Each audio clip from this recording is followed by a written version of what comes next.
Stewart Copeland is perhaps best known as the innovative drummer of The Police, Animal Logic, and Oysterhead.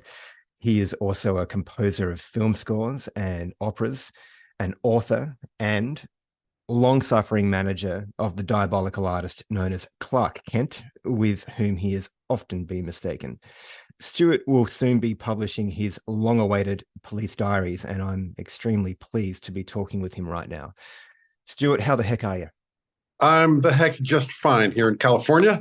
The sun is shining, the birds are singing, the rattlesnakes are biting, the earthquakes are trembling, and the floods are flooding. The way it should be. Let's kick off with these diaries. It's easy to forget that these avatars are actually still just people, right? And the images that I've seen of the scratchy pages of your diary, when I see those, I'm reminded that whether or not you wind up selling a gazillion records, it all sort of starts out like this. That's right, except that bands, as I was, are crazy optimistic. Otherwise, they'd get a real job. And when you're in a band, you are also mutually affirming, as in, we kick our ass, don't we? Yes, we kick our ass. And so you're always very optimistic. And people often ask, did you always know you were going to make it? Answer, yes, just like every other band.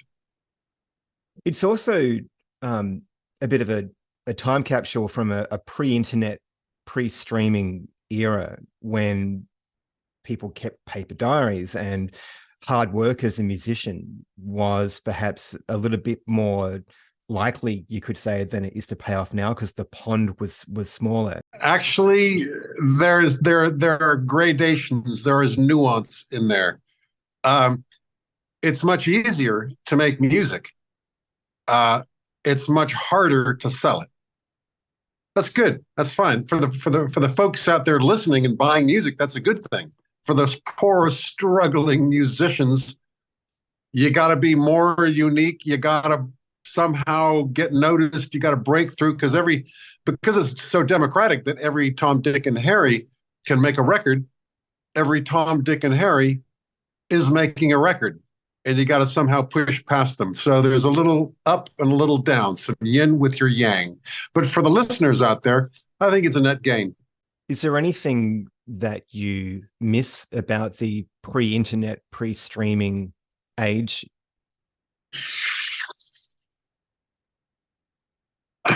No.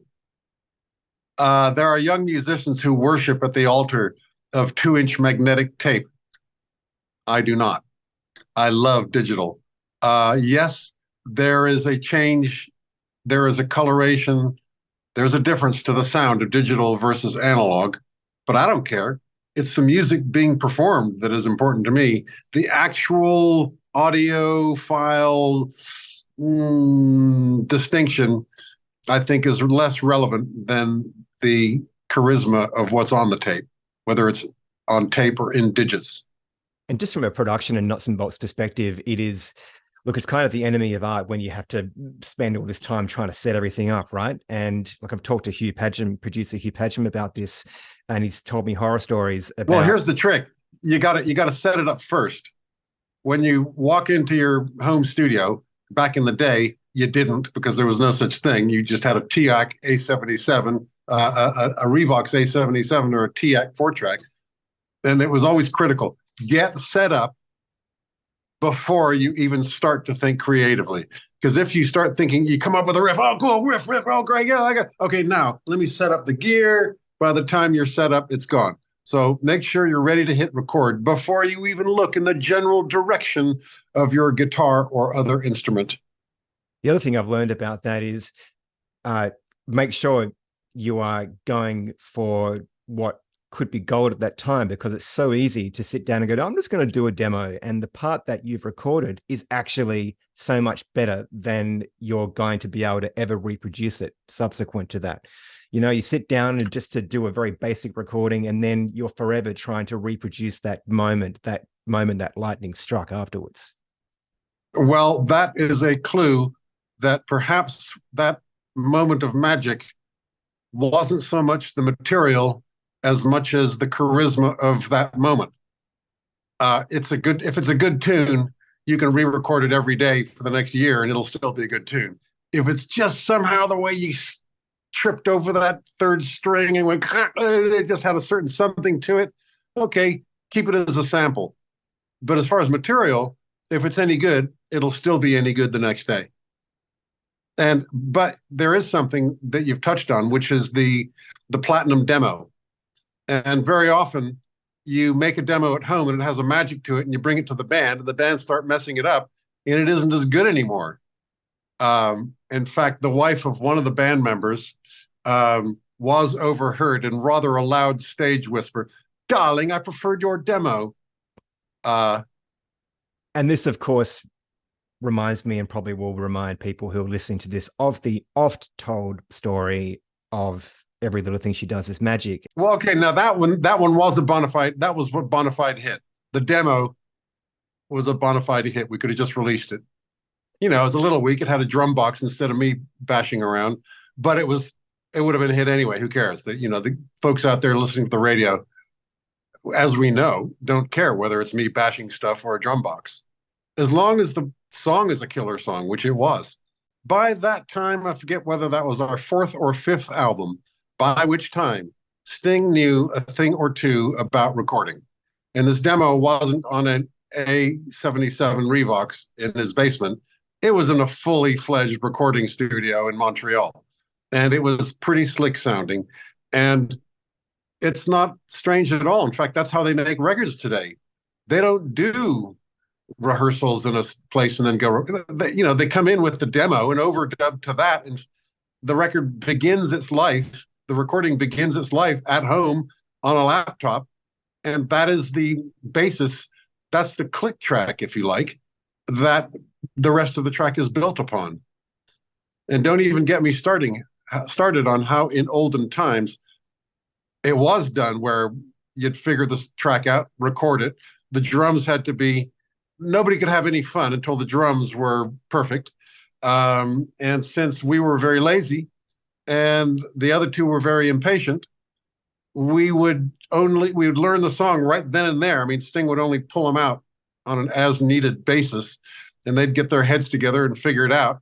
And I'm just kind of listening, overhearing this process. And then, okay, let's do a take. And I go upstairs to the dining room where the drums were in a separate building, whole nother gripe. And we do 2 or 3 takes. And after the third one, either I'm bored with this, it's fine. But more usually, it's fine, because they wanted to get on with their overdubs and leave me stuck for eternity with whatever I came up with right then and there in the first few takes. Were you ever tempted to say, hey guys, can you just give me a bit more time with this one? No. Right. No. Because I'm weak and the atmosphere was so toxic, I couldn't wait to get out of there. Music making is usually a beautiful experience, but not always. And sometimes, even when it's not a beautiful experience, you come up with really great music. And even though I wasn't enjoying myself, I can now see that in that pain, we actually came up with good stuff, but it was no fun. I was not in any, and the atmosphere of the band wasn't, hey guys, give me a break. That would show weakness. Can't have that. No, we would do 2 or 3 takes and they would be going, it's fine, it's fine, it's fine. And I was in a mood where I was very happy to accept this accolade, even though I knew it wasn't an accolade, it was impatience. Are you able to listen back to those records without wincing at all the parts that you wish that you'd performed differently? Only in a very few places, and not so much. Well, I can only think of one, actually. The end of Message in a Bottle. I should never have added that extra overdub of snare and cymbals, which just fog it all up. And usually it was Andy who was the quality control, who was the excess control, who would say, no, that's too much, less is more. And he must have been in the swimming pool that afternoon or something and let me down and allowed me to overdo. We never let Andy overdo anything. We all jumped on each other to constrain each other to keep it distilled. And so the end of Message in a Bottle, I lament those excess overdubs. But I can't think of anything else offhand. Oh, what did happen was, for instance, my one of my least favorite songs, actually, "Wrapped Around Your Finger." I barely had an idea of what that song was about because I didn't know when the verses and choruses were. And so sometimes you'll hear Sting's song goes to the chorus, but I haven't, and I don't until 2 bars later or 2 bars earlier or something, because I couldn't really hear the song. Sting wasn't really singing it, and they were barely playing it. They're just getting me through the backing track so they could have their fun. So when we would go on tour, particularly that song, I'd figure out, oh, 3 shows in, oh, now I know how to get from the chorus back down into the verse, or vice versa, or this is what I should have done in the bridge. And I figure it out on stage, and I'm a happy guy from then on. But I recognized that the record didn't suck, and that the sacrifice of getting it perfect, the perfect arrangement, what I should have done, is more than compensated for by the charisma of that feeling of exploration. I just theorize that there's a spontaneity, there's an X factor that comes from spontaneity, and which supersedes the cleverness of the arrangement. This reminds me of, I can't remember where I read this, but Andy talking about Shadows in the Rain from Zenyatta Mondatta. And, the studio version of that song is so different to what that song became when he performed it live on the subsequent tour. And, Andy talked about how he kind of wished that he'd had those guitar parts there in the studio. And I think it's a rare example, at least for me, from my subjective point of view. It's an example of a version of that song. He's saying the same thing. He's saying the same thing, but we both recognize that the record did not suck. It holds up. That record holds up. In fact, that's probably my favorite record that you guys did from my perspective. Which album's that on? Zenyatta Mondatta. Okay. Yeah. That was our, yeah. It was, I know you guys probably didn't have a great time recording it because it had so much pressure. It was like, when's the next hit going to come at that point? Yeah. It's like you had people breathing down. Yeah, the record company was on us. That's why we went down to Montserrat, to get away from the record company. But then the problem there, the snag was there, that we had nobody on that island but each other. Sometimes we must have been praying for some light entertainment, some record company guy to come and piss us all off and join us in irritation versus the record guy, who was always a great guy, but it was kind of a buzzkill to be thinking about whether or not it's a hit when we're trying to make music. Well, thinking of Hugh Padgham, who I'll come back to something that he mentioned, but I'm thinking about it. Something you said in an interview, Stewart, you probably won't remember this. Back in the deep, dark 70s, you said something along the lines of, we eat producers for breakfast. And I'm starting to think about Hugh Padgham right now as you're talking about Montserrat. Well, no, we didn't. There were only 2. And the difference between them was that that Nigel Gray, the first one, who did the first 3 albums, had a great bedside manner. Yeah. Which we needed. We needed a referee. The last 2 albums, which Hugh did, he had a great sound. He really knew where to put the microphone. He had all kinds of recording techniques that we could barely imagine. But it was a trade-off. For instance, one thing that got us a really fantastic drum sound, that the live sound of the drum set sounds like it's in your living room. Well, because it was actually in your dining room, because it wasn't a dining room. Problem was that it was in a separate building. So that connection of 3 guys in a room playing together was lost. And in fact, it was adverse conditions, because I'm up there and I got a television monitor with a locked off camera in the control room. And we'd do a take, and I would see the 2, I couldn't hear them, but I could see deHoedt doing this, and no, guys, how are we doing down there? Anything? Nothing. Let's do another take, or not. No, that's fine. So there was no connection. It was all just in our earphone. The connection with the other 2 guys was not visual. It wasn't physical. It was just in the earphones. It was just what I can hear and lock in with that as an audioscape. And it can be done, like I will continue to say every time I bitch and complain and whinge and moan about the conditions.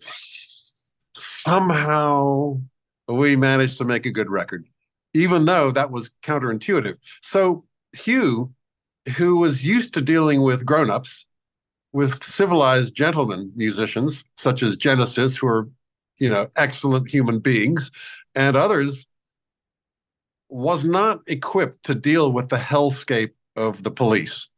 And with all of his recording chops, his studio chops, his engineering chops, something that he didn't consider to be part of his brief was being an umpire for these three assholes. His job was to make it sound good sonically. And so that's why it was very difficult. We had to umpire ourselves. And I don't know if you've heard Andy's story about how he makes a trek over to, we heard that old George Martin is in town. This is his studio on Montserrat Island, and he's in his house over there, so we figured, well, we need help. So we sent Andy out, and Andy trudges down the valley, up the other hill, over to Martin's place, and George Martin, and who makes him a cup of tea and sits him down and says, well, now. And Andy explains our trouble, and George Martin, being a wise man, declined to come over and sort out the three rabid dogs who are at each other's throats, and told Andy, you know what? I think you guys can work it out. Well done. And Andy, who just had an audience with Obi-Wan Kenobi, is lit up by this inner wisdom, and we can do it. Yes, we can. And he walks back down the thing and walks back up the hill and walks in. Guys. George Martin says we can do it.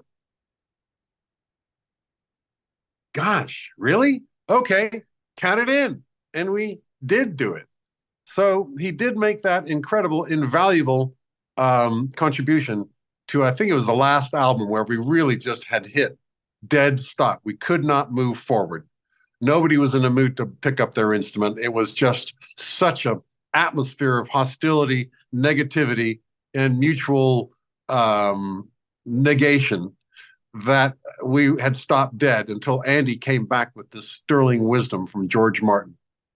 Something else that I'm reminded of, particularly about the first session at Montserrat, and I was really I was quite taken by this when Hugh Padgham told me this.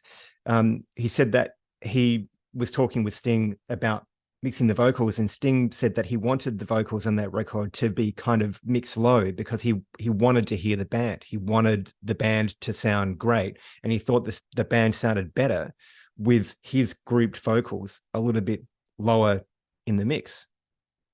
You look shocked. You've got to be kidding. No. Hugh. Right. Our memories differ on that matter. No, I could be wrong. Actually. Like I say, Sting was no fool, and he did have very good production chops. He did know how to do it.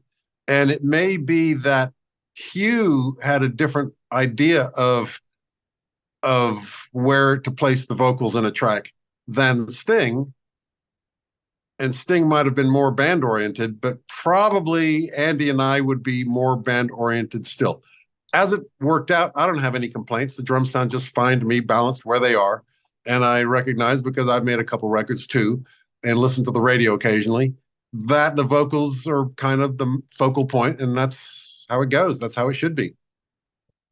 I also think that, and this is also a positive reframe of some of the horror of that time, Stuart, I think that I feel like the band, you and Sting and Andy, also had a really good innate sense of each other's strengths. I don't imagine that you sat around complimenting each other. No, absolutely not. We might have had that innate knowledge of each other's strengths, but you're right. Give anyone any encouragement? No way. Going back in time, and you do have your Police Diaries coming out this year, Stuart. It was a pretty quiet first year and a half for the Police, and I'm imagining that you weren't the only one. Well, I wouldn't use that word quiet. I would use that word starving. I would use the word struggle. I would use all kinds of words, lack of progress, dead in the water, but it wasn't quiet. We were noisy, and we were making as much noise as we could. Yes. That's extremely fair. Was Sting getting offers to join other bands through that time? I mean, he must have been. Uh, well, he didn't tell me about them. And except for Billy Ocean offered him a regular good salary, but Sting didn't want to be a sideman. And that, so that was an easy one for him to brush off. Everybody was whispering in Stingo's ear.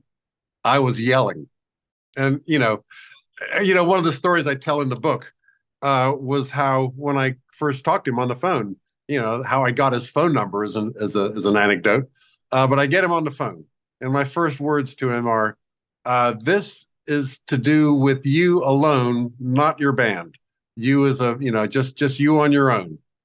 And his fateful words were, keep talking, which had two different meanings. One was, sure, I am a free agent. We can continue this discussion without it being about my band, yes. But the other part wasn't, keep talking, motherfucker. And so I did. For the next 2 years, I did a lot of fast talk. Yes, it's happening. We got a photo session. It's all going on. The ship is about to come in. We're about to take over the world. It's all going on. We got this, we got that. I had to keep talking to keep that guy in the band because the music was crap. And now I listen back. I've got all my demos of that period. I've got my own songs that I played to him when he came down to London. He didn't run away. I've got recordings of our band rehearsals. He survived those. We had a rhythm section connection that was rare, and we knew it. Even though the material was crap, we would lock into the pocket, read each other's music, and just know where this is going and fall into it. And just everything we did had synergy. I was tempted to use the word synchronicity, but that would have been incorrect. Synergy. We just complimented each other, and we did sessions together as the hottest rhythm section in London, which is how we actually earned our living, not through the police, but through sessions that we did, one of which was the session where we met Andy Summers. I have wondered how nerve-wracking it might have been during that time of noisy starvation to have lured this big, beautiful cat into your lap, knowing that this sort of thing doesn't happen every day. And then 6 months go by, 9 months go by, and you're still starving. Was it nerve-wracking in that respect? Yes, it was. I was always anxious. And, people say to me now, what could you have told yourself back then? What would 70-year-old Stewart say to 25-year-old Stewart? And the advice I would have given would have been bad advice, which is, dude, it's going to be fine. Relax. There's a real nice future waiting for you. If I assumed that, but I didn't know it and was struggling mightily to make that happen. If I had relaxed, we might have withered on the vine. And yes, I was aware that the musicality was beginning to wear down on Sting, and he was getting more and more frustrated, and I would talk him down. He would get frustrated with Henry, and I would talk him down, always talking. And but we loved Henry, which is what made it easier, made my job easier, is that he was one of my best friends, and he was the life of the party, and he kept the atmosphere great within the band. And then when we played with Andy that one day driving home, and Sting is seething, and he'd had a day of making music because Mike Howlett, bless him, wanted us to expand, wanted us to take it out. He was still in prog world. He wants to hear musicianship, playing, chops. And boy, were we ready to lay out some chops after we lived within the straitjacket, the constraints of the very strict rules of punk. So that was a fun day of actual music. We'd forgotten how much fun that is. So we're driving home, and Sting is like, I gotta, as he said in his book, and I remember it, he said, Stewart, you're a better guitarist than Henry, and you're crap. And I'm thinking, really? This unexpected accolade just took me completely by surprise. Wow, I'm better than somebody on guitar. Wow. I hardly heard the next, 10 minutes of conversation of him whinging. But I could go along, I could humor him. Yeah, we ought to get Andy. Yeah, sure. Because I knew it's not going to happen. We couldn't afford Andy in a minute. He's got great career going. He's comfortable. He's got more money in his pockets than both of us put together, and he's earning great, playing on great records, playing real music in a real scene where nobody's spitting at the band. And they got. I didn't, I didn't think it was a possibility, but I could humor him. But it turns out that Andy had come to that same conclusion, unbeknownst to us. Then we kept running into him. We played a show with Mike Howlett in Paris, the Gong reunion show, long story. And Andy was there. And then we played, one of our shows at the Marquee. Andy jumped on stage and burned down the house. Just suddenly those songs, Landlord and whatever, just with Andy screaming on guitar. I've got that tape too. It's pretty exciting. The tempo, the tempi of all those songs just through the roof, and Andy burning on top of it. And it was maybe a few days later after that I ran into Andy at the tube station. I didn't realize he had already talked to Sting. But he said, Stewart, let's step in here and have a coffee. As you can imagine, I've told the story a couple times. It's a little bit rehearsed, but I will regurgitate it one more time for you. And he says, you and that bass player, I think you've got something, but you need me in the band, then I accept. And that's Andy, very direct, to the point, no beating around the bush. That's who Andy is. He is very direct. I couldn't believe my ears, and I didn't actually believe what he was saying. I said, dude, I had to kick the tires. I didn't know him well enough to know, he could join the band, get pissed off, and quit 2 weeks later, and then we're fucked. So look, dude, we don't have a record company. I'm the record company. It's my pretend label with me with Electroset, and sticking bits of paper together, and that's the record company, is me. Management, once again, you're looking at it, that's it.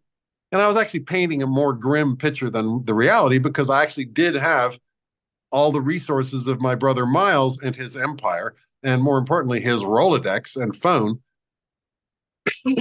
So we weren't quite as destitute, but I was painting this picture. And by the way, we don't have any well, we do have roadies. That's you. But he survived all this and insisted, no, I want to be in a band. I don't want to be a sideman. I don't want to be a hired guy anymore. I want to be in a band, a three-piece band. I'll join with that other guy for a minute, but job one is to get rid of that other guy, which we did. I can't blame Andy for that. I can't blame Andy for that. And Andy blames himself, although that's certainly within Queensberry rules. You throw passengers overboard. Do you want to be the best or not? And all's fair in love and bands. So Andy, in fact, not only was that, respectable, and honorable, but also fucking brave. He was leaving all that behind to join a fake punk band that wasn't going anywhere. And I asked him the other day, what was he thinking? And he said, I don't know, mate. Should have stuck with Neil Sedaka.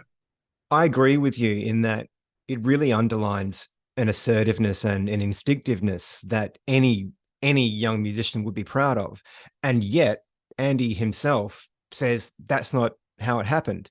And I've always been confused by this, although the fact is these stories are always somewhat Rashomon-esque. In his book, which I read all their books. I read Sting's book, Andy's book, Henry's book, Miles's book, Phil Sutcliffe's book, and a handful of other books as well. Now, there are variations in all those different stories, but I've got the receipts. I've got the contemporaneous notes. Although not of that first meeting with Andy. For some reason, that week is blank. I do not have that date when I ran into Andy, so it's his memory against mine, and I guess we're even there. And he's ouchy about the fact that he took someone else's gig. I think that ouchiness is misplaced. One of the first things a drummer learns how to do is get rid of that other son of a bitch. That's what drummers do, with no compassion, no contrition, no regrets. Do you think Henry saw the writing on the wall? Yes, he did. As soon as Andy showed up, and suddenly Sting and Andy are head to head, doing things musically that Henry could not be part of, he could see that right away. And with good karma, because he deserved good karma, he the next day was snapped up by Wayne County and the Electric Chairs, who were above us in the hierarchy. And in fact, we opened for Henry in the Electric Chairs, several times in the ensuing months. But Henry was, never went to his head. He was still Henry, and he was still our good buddy. Then the Electric Chairs were one of the most fun bands. They were a great hang. We went around Holland, France, England with them. They were out in New York, but they were a great hang. And Henry was now part of them. Now they had the benefit of Henry's good humor. It seems like when you guys were starving, you were able to write more collaboratively. And I feel like there's something kind of deeply ironic about the fact that with success came confidence, and Sting became a songwriter. And that kind of sealed the band's fate in this dichotomous sort of way. Like on one hand, you've got massive success. Yep, that's right. It sealed our fate. It sealed our fate. Guys, I'm sorry to say your fate is sealed. You're headed for Shea Stadium. Get over it. It's also, there's this gradually hardening tension and a golden cage at the same time. Well, those are two separate things, actually. The golden cage part came much later, when we were so successful that we could, and I'd done my first film score, and Sting had done his first film or two, and we could see that there was a world of non-pain out there where we could do what we want to do without having to negotiate and deal. That was the golden cage part. The earlier part, with the confidence part, which increased tension, was that it was tougher and tougher for Sting to accept compromise.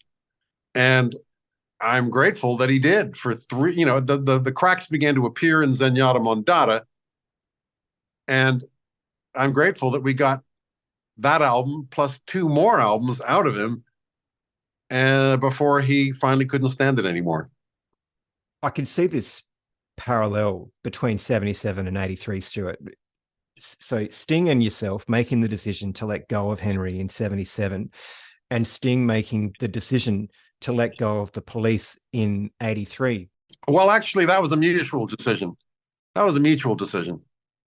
Riding home from a limousine in Chicago after a show, and we had just spent the after show in the dressing room with management and so on, saying, yeah, after the Australian tour, after Melbourne, let's do another South American leg, and yada yada yada. And we're driving home in the limousine saying, wait a minute, didn't we decide that we want to call it quits after Melbourne, that we need to just go off and live life and see what's out there? And so it was in collaboration that as soon as we got back to the hotel, we called Andy and firmed that up. And it was because we were all three speaking as one voice that they finally believed us. The parallel I see there is that in both cases, it's like you could call it a sacrifice being made to facilitate growth and change. Does that just sound pie in the sky, or does that resonate? That's great. No, that's terrific. That's very dignified. I love that. That has a real ring to it. That's honestly how I feel about it, because it seems weird to me that anyone out there would wish upon Sting a return to that world of tight compromise. Like when people ask you the obligatory reunion question, what really goes through your mind? Cold panic.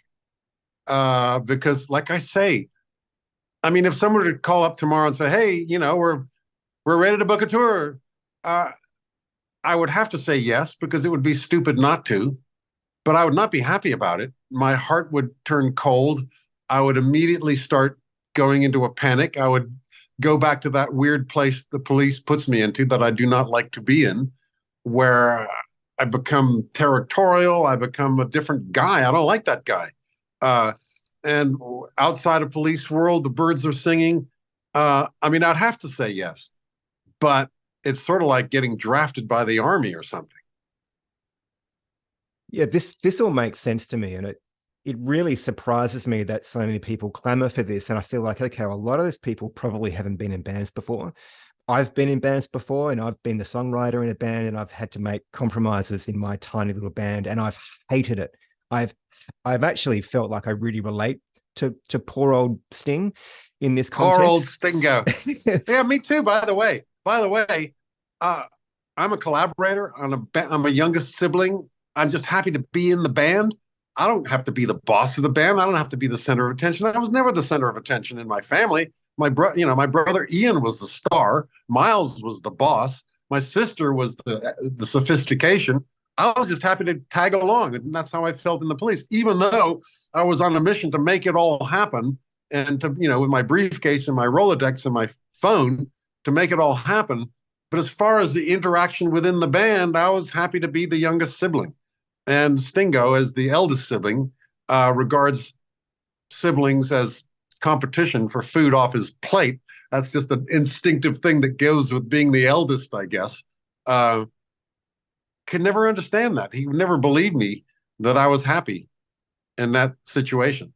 Was there ever a point of conflict for you, whether internal or otherwise, about having developed? I would imagine you would have developed a real sense of ownership over the band in the early years, Oh yeah, being the manager, including his songs, including his songs.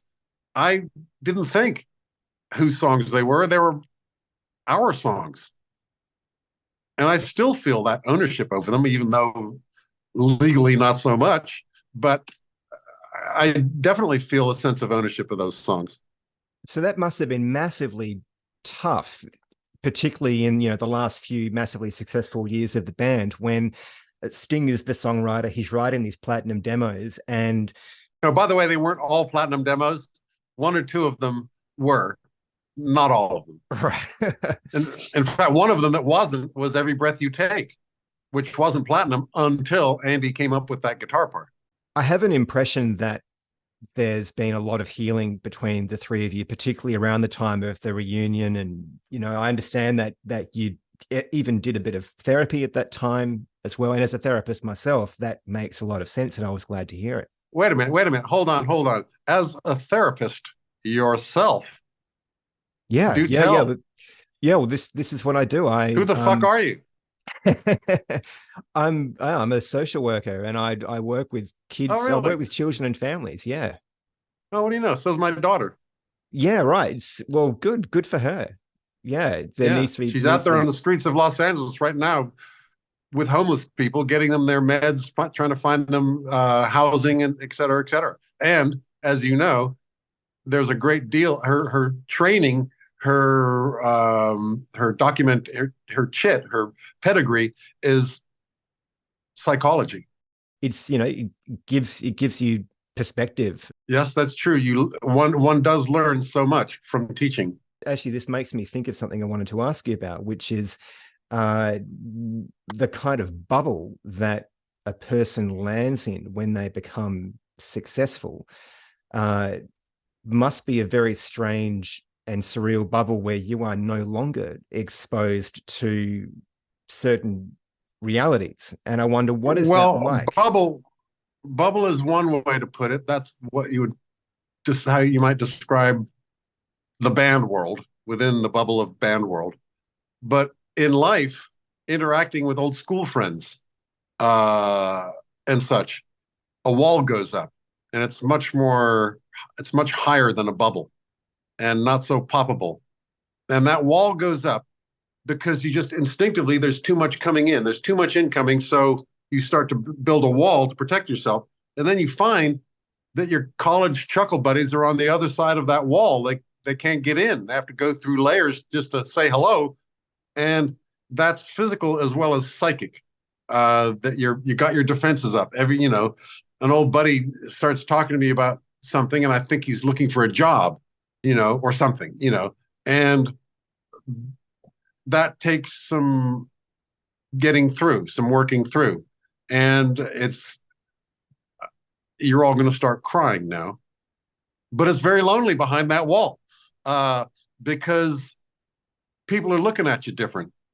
and you're like driving this huge avatar around. You're like driving a truck, which is the persona that is on the front of the album, Yeah. and that people project onto that persona, that avatar, their feelings of what a great guy, whatever. So you're driving around this truck, and you drive your truck into a room, and your voice rings louder, your jokes are funnier, your jibes cut deeper. Everything you do has an amplified effect. So you've got to be careful. And I would describe it as social vertigo. You lean a little bit too forward and you fall over. The waiter pisses you off and you just say a few words and it just has more power than you intended, particularly with, friends. And so, yes, that takes some getting used to. William Goldman his screenwriter William Goldman has defined a star as someone who lives in a world in which nobody disagrees with them. Does that Oh, resonate? yeah. Yeah. Well, my son described it, describing the three of us as maybe not his own dad so much because he knew me as just boring old dad. I've never been a star at home. When my young girls came to the reunion concert, that freaked them out. What's going on here? I'm supposed to be dad at home with a hole in my socks. That's my job. And so Jordan's observation was that it's like a tree growing in a forest has to kind of fit into the forest, and it's the direction its branches take are relative to the environment it's in. A star is a tree in the middle of a field, which can go in any damn direction it wants. And so that's why it can grow into any exotic shape and nobody says boo. Another algae of my own is to describe it like on the polo field, where there are rules of traffic. You hit the ball, you can't cross the line, you can't cross in front of another horse. There's rules of traffic to stop people getting killed. And you soon learn, because as in basketball, the whistle goes a lot. People unintentionally, they didn't intend to, but no, I just fouled. I didn't, oh God. So you learn, you hear the umpire's whistle and it gets ingrained. You're just not going to do that because a rock star doesn't hear the umpire's whistle and doesn't realize when they've hurt people, doesn't realize when they have taken advantage because everybody's offering so much that it never crosses their mind the price other people are paying just to be in your space. And it's too much like taking candy from a baby. And it does take some time out of it to see it for what it is. And I had some time out of it. After the police, I became a film composer. And a film composer is an employee. And I would go for job interviews. I'm looking for a job. They're making a movie. I've read the script. I like the script. I want the job because that's how I'm earning a living. And I go for a job interview just like anybody else. And it didn't take me long to figure out that the best way to go to that job interview is not in my snakeskin pants. They don't want to hire a rock star. They want a guy who's going to serve their movie and do as they're told and be a member of the team, a soldier in the army, Yeah. not a rock star. And so that in my professional life knocked all the snakeskin pants out of me.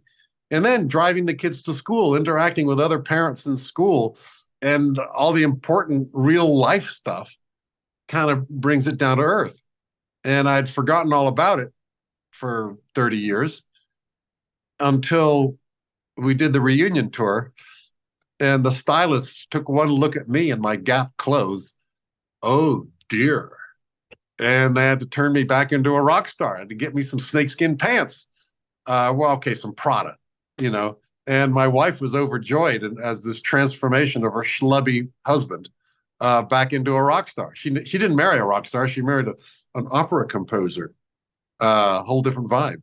Which brings us back to that question about the reunion. And I imagine that there has been a lot more nice stuff going on between the three of you guys, some healing. I don't know if that was about actually being on the road with those guys or doing some therapy or whatever it was, but it seems like that was really positive for the three of you just interpersonally.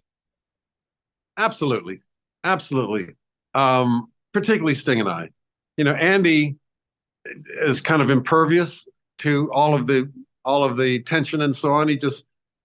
keeps his head down, plays his guitar. And it was never personal with Andy. But Sting and I, it was personal, maybe because we had been so close and we really felt that fraternal bond. And so the closeness made it more fraught with the tension was stronger. So it was actually Sting and I had this therapy, and it was just about getting it all said. And we had completely misread each other's signals. Deep in the pocket with each other as we were, we totally misunderstood the signals that we were getting from each other. I thought that I'm slashing with my hatchet, stabbing with my sword and spear, trying to find a chink in the armor somewhere to respond to the pain that was being thrown in my direction, to the missiles. And I thought nothing landed, but it turned out in our sessions that everything landed. And it was a question of, gosh, you mean when I said such and such, you thought I meant such and such? And then when you said that, I thought you meant, and so unraveling all that was not rocket science. And we could see pretty clearly the real dynamic, which had caused all those problems. And having had some life experience, having had some humility imposed upon us by our children and spouses, suddenly it was all gone. Now, the angst was all gone, the baggage was all gone, but there was still conflict, but for honest reasons. It was because we make music for different reasons. We have a different idea of what music is for, why we make it, and what we like about it. It just has a different purpose in our lives. And that's why when we get into the rehearsal room, we look at each other saying, why would you want to do that? How can you, what do you think this band is? Why do you think people are paying $300 to see the three of us together? And we each had a different answer to that question. And so even though, okay, we're not mad anymore, we actually appreciate what we like about each other and we get along great. And I'm sorry about all that. And gosh, I'm glad we cleared that up. But still, he wants to sing his beautiful song with his absolutely finely honed lyric with all their nuance and subtlety. And he's got World War III banging shit over his left shoulder. Yeah. And I don't know about how the fancy words. I don't listen to the words. I'm just looking at the back of his head, and I'm listening to the bass line, and I like the tune that he's singing. And Andy's guitar, that's what I'm lit up. Let's burn down the building. And Sting has spent the last 20 years, he's for the last 2 decades in the intervening decades before that reunion, he's had handpicked session musos, session drummers doing exactly what he wants. So how weird for you then for Sting to turn around asking you not to play that flam or whatever. And I imagine, okay, that must be weird for you. You've landed on one of the things that pissed him off more than anything. That fucking flam. Why don't you just hit your goddamn snare drum? Flam is one of the words in my vocabulary. So all of this, I had not, as what you're getting at is for both of us. I also had not for 30 years had my bass player turn around and tell me something. That's right. And you know what? And this is just for laughs, but it's actually true. The times when the homicidal rage rose up to its highest, most fevered pitch was the times he would turn around and tell me something, which is actually a pretty good idea. I must kill you now. Makes complete sense. And again, it makes little sense to me that anybody would want to put you guys back in that situation again. So I'm just kind of putting that out there because interview after interview, people are, you look at the comments, these guys should get back together again. And I'm thinking, but what a horrible place to be in. Why can't they just be friends? That's exactly where we're at. We enjoy each other. Yeah. We enjoy each other's company. We are very proud of the fact that we never saw the other side of the parabola. We never started to get lame. We never started to decline. We never saw that, which every other band has had to deal with. And so we're very proud of that. We like it where it is. When we were playing live, it really was exciting, even though he had to put up with this racket over his shoulder and I had to put up with his hostile vibes, but he would look over his shoulder and shoot daggers. I'm in front of 80,000 people, and I'm getting fragged by my own bandman. In spite of all that, the effect, which is why we walk on stage, on the audience, we could feel the effect, the mojo, the feed. It was the audience that saved us. It really was. Sounds like a formula, but it really was. No, that makes That's what sense. we're doing here. Did you keep a diary during the reunion? No, I did not. I neither shot my Super 8 camera nor kept a diary. I did write some notes, which are in my other book, my previous book. I understand that in your diaries, you had also not just used them for what was happening on particular dates, but you were kind of self-reviewing as well, I understand. And I wondered if you were reviewing your own performances or reviewing like the band, or were you focused on your flam and triplet placement? That was one of the big blow-ups. I had a tiny little site with 20 people following my site with my friends in Italy who had this little fan site, bless them, And one night we did have like the third show. We played 3 shows in Vancouver, plus a warm-up show that wasn't supposed to count. And one of them was the disaster show, which every band goes through. Your first show, you kill it. Wow, we killed it. The second show, even better. The third, one of those shows, you blow it. And it just, for some reason, everything goes wrong. And it was that show. And I thought it was really funny. Self-deprecating, to give ourselves, I thought, the Mighty Police, it was pretty funny that, we burned down the building, of course, as always. But, it's a fact of life that musicians aren't the best they've ever played every night. In fact, the better you played last night, the more likely that it is that, there's up and downs, and you feel the downs because it wasn't as good as the previous night. And I thought it was really funny. Oh boy, what a stink. It's one thing to be self-deprecating about myself. And I thought that's the same as being self-deprecating about the band. However, the other 2 guys in the band did not appreciate my deprecating of them. And oh boy, the next day we were on our jet, our first ride on the band jet. We'd been rehearsing in Vancouver. We'd been rehearsing for 4 months. We played the first show. Oh my God, the response was just unbelievable.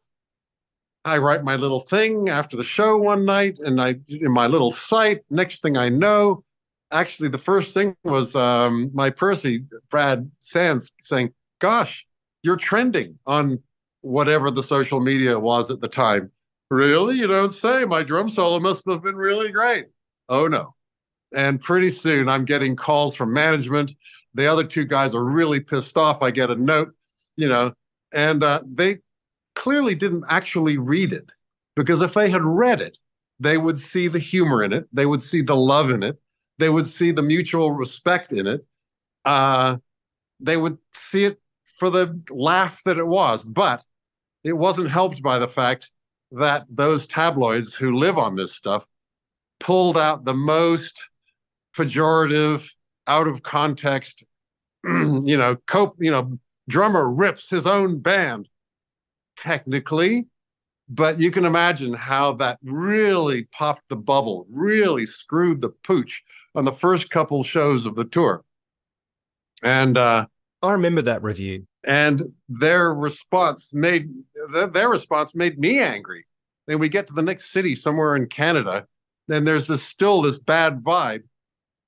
And it was sort of like, Sting, was trying to be band leader and trying to make it go away, but there was still this thing there. And I just got angry that, fuck it, fuck off. I worked fucking hard, and I don't need negativity from the band. And, wise up, read the article, grow up. I was contrite, but also very angry, probably at myself, because it wasn't smart. It was, okay, it was stupid, but human. I agree with you. I think it's totally human. And I think at that time, being in the early stage of the reunion, there was still this perpetuation of the myth. It was still very touchy. I imagine it's before you guys engaged in that process of talking together and in therapy and everything. Oh Uh, yeah. and yeah, the media love a good myth. They love a good story, and it's the easy story for a long time was always these guys hate each other. Well, no, we were angry at each other, but that's different. Yeah. There was the time that I broke Sting's rib. They hated each other so much, they fought so bad that they even broke each other's bones. Well, the actual story, and it was attended by those, they were there. It was when we played Shea Stadium. English band conquers America, just like the Beatles. All the British tabloids are there to experience this event. And they were there watching us in front of all the cameras. And Sting grabs my New York Times and I grab it back, and we end up with a laughing hysteria. It was like the Monkees. And to get my paper back, I did apply a knee to the chest, maybe a little too forcefully. And we didn't even know that it was broken until a couple days later. There was a hairline fracture, breaking bones. But hey, let's not ruin a good myth. When I was in high school, I heard about this, like in the 90s, Stuart. And, my friends and I, my police fan buddies would talk about this. And then one day, years later, with the dawn of YouTube, etc., there was the footage you could see. And it's just like, oh, is that all? Is that all it was? They were just having some hijinks, and that's all it was. It's almost like a bit of a letdown that A perfectly good myth. Why do we pop that bubble? I reckon it's actually the outlier bands. It's a rare example where a band can stick together for decades, like bands like U2 and the Rolling Stones. Does it kind of shock you that there are Oh bands out there man. like that? Yes, I've learned that tension, which was so productive in the Police, isn't necessary. I know lots of bands who get along just fine. Rush are best friends. They call each other up of an evening. Hey, what are you doing? Let's go get a beer. Let's see a movie. That's just I dream of such an atmosphere. Actually, Oysterhead's like that. That's a fun band, a fun hang. I don't want to stretch this out too long. I don't know how you're going for time there, Stuart. Oh shit, we are sort of. I'm about to turn into a pumpkin any minute. Yeah, so I figure we'll kind of wrap this up. A couple of weeks back, Sting spoke with Andre Gardner about a Synchronicity 40th reissue, which is going to include his demos. And Yeah. Oh, now he wondered, fucked up. Oh, naughty Stingo. Naughty, naughty, naughty Stingo. Not supposed to divulge this stuff until the timed, carefully calibrated release. I couldn't give a rat's ass personally. Is it going to include your demo for Miss Gradenko and Andy's demo for Mother? Yes, it will. It will, indeed. And lots of other demos, too. Can you tell us anything about it? Well, now that the cat's out of the bag, I can tell you that it's got all the demos of all those songs and a few more besides. Songs that never made it onto the record. And I'm glad you brought it up because it opens an opportunity for a brag. My songs that didn't make it onto the Police album, that were spurned, rejected, scorned by the band, earned me a Golden Globe nomination as the score of Rumblefish. So Hugh Padgham has said, which he regrets and retracts and everything, and we've had words about it, but he was quoted as saying, well, the other guy's songs were crap. Well, I got my Golden Globe nomination, says the other material was not crap. So I'm happy about that. And by the way, I can hear that the songs I was writing were off topic. We had established a sound, a sensibility of what the lyrics are about. And it wasn't the stuff that I was writing. Yeah. And so I did fine with that material, but I can see now that it would have been a mistake to, insist and fight hard, get those songs onto the album. It would have been to the detriment of the album, and also would have left me stuck for material when doing Rumblefish. The joys of hindsight, right? Oh yeah. I was really pleasantly surprised to hear Sting talking about that in just such a casual way, right? Because one can have an impression that he doesn't like talking about this stuff. It's probably more stuff that the media likes to perpetuate. But yeah, he just brought this up quite casually, and I thought, I'm just going to make a theory. I'm going to make a theory. I'm going to talk out of class here. I'm going to be talking about somebody else, and I have no fucking idea what's going on in his mind. Never have. The man has always been a complete mystery. But that doesn't stop me from conjecture. Sure. And I suspect that he sort of achieved his mission. He I don't know, he's got 14, 15, 20 goddamn Grammys. He's, he's achieved his mission. And for a long time, it was to achieve his mission, he had to deny the police. And I think that that's not an issue for him anymore, which makes him a little bit more sanguine about talking about the police. It's not a, it's all part of his career, an illustrious career. It's just one of the arrows in his quiver. And I think he's just probably more relaxed about it. That's fair enough. I think for many of us out there, we could argue, well, didn't Sting achieve his mission with his first solo record, right? 20 years ago. Yeah, right. Yeah. Yeah. You might ask. Yes. That would be a very sensible question. Some people have more ambition than others. So, Stewart, when do your Police Diaries come out? September, which is tomorrow. Okay. They're not coming out until the end of September, which is not tomorrow. End of September. Massively looking forward to having a look at those. Yeah, I'm looking forward to seeing it too. Actually, in the book form, I've just looked at pages. I'm looking forward to seeing the book. I imagine you would have had a lot of input from our mutual German friend Dietmar, fact checking your dates, etc. Yes. And it's interesting that Dietmar is a perfectly normal human being. He just has a hobby, happens to be whatever the hell we were doing on any given day. But he's he's a cop in Dortmund, Germany, perfectly sensible fellow. And yet, well, I mean, like anyone, he's got a hobby. Only his hobby is living, breathing creatures. Were there any points at which you had a date in your diary and Dietmar said, actually, I don't think that's right? Yes. He said, are you sure about this? Or is she, and I would have to go back and check and maybe he might have a point there. There were several of those. Yeah. Well, there were gaps in the diary. I say glibly, I've got the receipts, not all the receipts. And he does. He's got the receipts. He's got the photos. He's dated every photo. He can tell what show we were playing by the T-shirts that we were wearing. He could probably tell you that, Stingo would wear that T-shirt for 3 days and I would only wear a T-shirt for 1 day. That's because I was actually busting a sweat. Have you kept a lot of that ephemera? Not a lot of it, some of it. I imagine a lot of it can probably stand up and walk by itself as well. Well, no, it has been cleaned since then.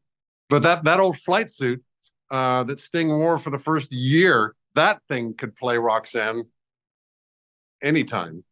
They don't have any value to us. Somebody else like Dietmar or Craig or others or Giovanni, these people would really treasure it, love it, hang it up, display it in a museum type environment. For me, it just goes in the cupboard and it takes up space. And so I keep everything because I'm a pack rat, but things that are, like that, my first ever drum set showed up in somebody's garage, called up, said, "Hey, Stewart, I got this old pearl drum set, baby blue pearl. Is that yours?" They go, "Whoa, that's what happened to it. Fantastic." It was the bass player of Curved Air. I was like, great. Well, what am I going to do with it? Well, my son lives there. And so I call up Jordan and I write to Jordan and say, "Jordan, you're the musician of my children. And I bequeath to you my first drum set. It is yours." And he writes back and says, "My heart is heavy with this honor," by which he meant to say, I haven't got room for it. So I gave it to Giovanni, and he loves it, treasures it. It has value to him. To me, it would be a lump in my storage. I've got this drum set right here. That's the one I actually play. Does that have the snare attached to it presently? No, because I broke a lug on the snare. Here's the snare. I'm glad to hear you still play it. I mean, the snare, that is. Yeah, well, I've got clones now. I've got clones of it. I don't need to play it. Tama figured it out, and they absolutely cloned that drum. It is absolutely the same, responds the same way, sounds the same. In fact, it's a hit drum. You know, you'll find this drum in studios across the land. They'll have a Ludwig Black Beauty snare and a Stewart Copeland snare because of that crack, that distinctive crack that it makes. Anyway, I'm beginning to run out of gas here. You are. Thanks, Stewart. This has been fantastic. Thanks for lending us your time and for telling us some stories and telling us a bit about these diaries. Looking forward to them coming out at the end of September. Sure thing. Thanks, Dr. Copeland. See ya. Sure thing. Bye now.